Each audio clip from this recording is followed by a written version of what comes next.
আজকের আলোচনার টপিক হলো সিটিএক্স। সিটিএক্স মূলত 3 ভাগে বিভক্ত, যেমন সিটিপি, সিটিকিউ এবং সিটিএস। চলুন একে একে আমরা এই 3টি বিষয় বুঝে নিই। প্রথমে আসি সিটিকিউ, ক্রাইটিক্যাল টু কোয়ালিটি। যখন কোনো প্রসেস সম্পাদনের সময় গার্মেন্টসের বিভিন্ন ধাপে কোয়ালিটি সংক্রান্ত সমস্যা তৈরি হয় এবং সেই সমস্যার কারণে গার্মেন্টসের মান ক্ষতিগ্রস্ত হওয়ার ঝুঁকি থাকে, তখন তাকে ক্রিটিক্যাল টু কোয়ালিটি বলা হয়। যেমন ভুলভাবে label attach, mouth close up down বা ব্যাক শো হওয়া, পকেট অ্যাটাচ আপ ডাউন অথবা বাটন হোল সমস্যা। এবার আসি সিটিপি, ক্রিটিক্যাল টু প্রসেস।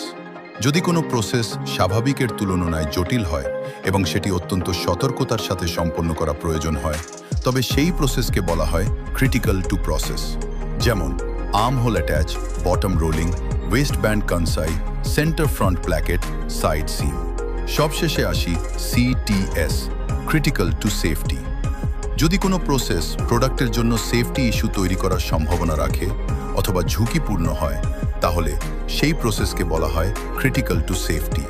যেমন inseam bartack, fusing, zipper attach, button attach.